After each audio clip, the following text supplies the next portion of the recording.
kalau soal itu kan saya udah jelaskan berkali-kali ya, bahwa Golkar ini adalah partai terbuka ya, bagi siapa saja yang merasa aspirasinya sama, kepentingannya sama, cita-cita politiknya sama ya. Kami dengan senang hati menerima dengan tangan terbuka. Jangankan seorang presiden, rakyat biasa saja kalau masuk Golkar kami senangnya luar biasa gitu. Tetapi Golkar ini kan punya eh, sebuah organisasi besar, organisasi tua juga. Kita partai tertua sekarang di Indonesia, insya Allah tahun ini 60 tahun gitu. Dan kami bertahan sampai sekarang, besar sampai sekarang itu karena memang punya tradisi organisasi yang kuat, ya, tradisi kaderisasi yang kuat.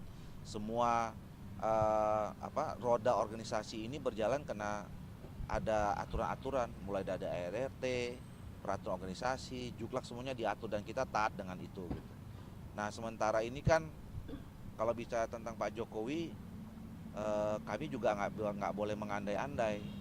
Sampai sekarang belum pernah ada pernyataan resmi kan dari Pak Jokowi atau dengan siapa yang disebut dengan keluarganya menyatakan keluar dari PD Perjuangan. Kami juga nggak mau GR, jangan-jangan masih PD Perjuangan ya kira-kira gitu. Jadi itu tergantung Pak Jokowinya.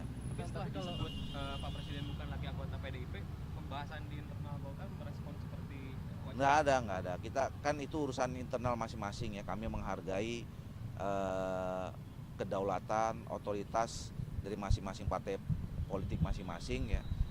Kebijakan apa yang diambil oleh partai politik lain kami tidak tidak mau masuk dalam mengikut campur dalam putusan itu. Bang Doli, saya terkait satu lagi terkait ada kabarnya istrinya Ridwan Kamil itu batal maju di Pilwalkot Bandung, itu gimana Bang ya? Sama apa ada korelasi dengan mungkin Ridwan Kamil akan maju di Jawa Barat gitu Bang? Iya, kami kalau dari Golkar ya lebih mendorong saudara Ridwan Kamil untuk maju di Jawa Barat kembali. Ya, dengan segala perhitungan kami secara politik dan juga untuk kepentingan pembangunan di Jawa Barat, mungkin Pak Ridwan Kamil lebih relevan, lebih bermanfaat, lebih berguna untuk masyarakat Jawa Barat. Nah, soal Ibu Atalia ya, ini kan kemarin kita juga memberikan alternatif. Alternatif itu karena memang juga aspirasi dari bawah ya, dari masyarakat Kota Bandung yang juga banyak menyuarakan supaya Ibu Atalia itu maju, dan ini sebelum pileg. Nah, dan saudara-saudara tahu kami kan kemarin juga dalam menghadapi pileg itu memberikan surat tugas kepada orang-orang yang berpotensi untuk maju di pilkada. Agenda mereka, tugas mereka berdasarkan surat tugas itu adalah untuk membantu agenda Partai Golkar baik pileg maupun pilpres. Nah, alhamdulillah Ibu Atalia itu menjalankan tugas itu dengan baik. Di dapil itu Bu Atalia itu mendapatkan kursi DPR RI, malah menambah jadi 2 kursi, dan suaranya juga tinggi, 180-190 ribu. Jadi artinya aspirasi yang disampaikan oleh masyarakat Kota Bandung itu nggak salah, bahwa memang Ibu Atalia cukup populer dan elektabilitasnya cukup baik pada saat dipileg. Nah, nanti kita lihat perkembangannya ya, kalau salah satu nanti yang akan kami pertimbangkan juga adalah apakah menjadi positif ya ketika Pak Ridwan Kamil di Jawa Barat, terus kemudian istrinya di Bandung ya, itu akan menambah nilai positif atau malah negatif, itu yang nanti juga kami akan kaji. Jadi semuanya masih terbuka. Tapi Bu Atalia memang sudah resmi mengundurkan diri gitu ya? Siapa? Bu Atalia.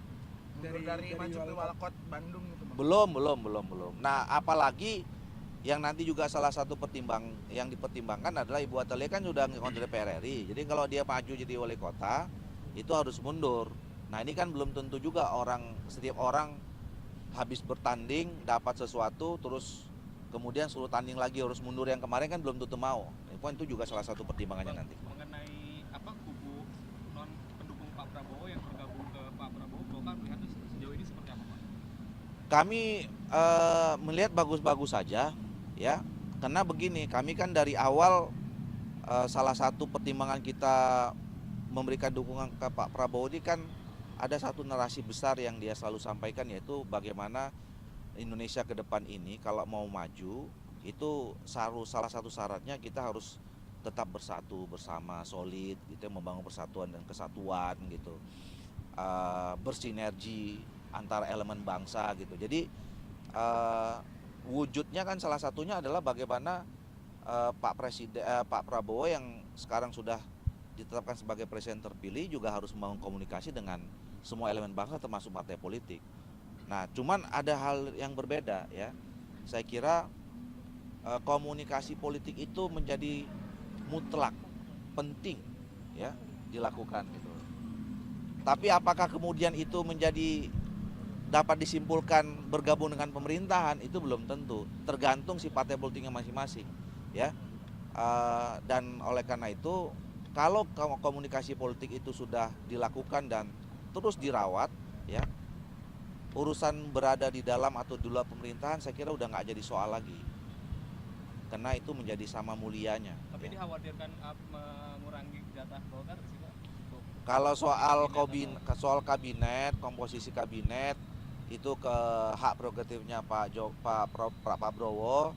Saya yakin Pak Prabowo sudah paham, punya rumusan sendiri ya.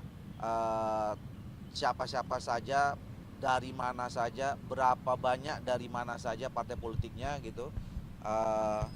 Dan beliau saya kira seorang politisi, sekarang sudah jadi presiden yang juga cukup punya pengalaman, tahu persis, punya rumusan, udah punya rumusan sendiri dan komunikasi dengan partai politik terutama yang tergabung dalam koalisi maju, apalagi dengan Pak Erlangga juga udah sama-sama paham lah mereka itu. Jadi kami nggak akan merasa terganggu. Berarti nggak ada kekhawatiran misalkan tadi kan hari ini kan Pak Prabowo ketemu sama Nasdem ya, sama Pak Surya Paloh tuh nggak khawatir misalkan ada mungkin pembahasan kursi yang berujung pada mungkin kekurangan kursi dari Golkar sendiri nggak ada? Nggak, ya, makanya saya kira Pak Prabowo pasti sudah punya rumusan sendiri. Yang itu rumusan itu sudah muncul pembicaraan antara ketua umum partai politik terutama yang di Koalisi Indonesia Maju.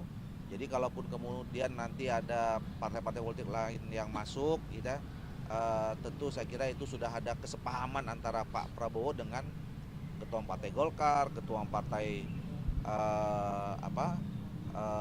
PAN, Demokrat, dan yang lainnya ya, yang tergabung dalam Koalisi Indonesia Maju. Rumusan yang disepakati nggak Pak? Ya, Berapa sih?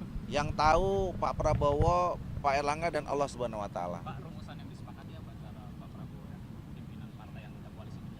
Belum selesai kan, ini pelantikannya masih 20 Oktober, masih panjang gitu.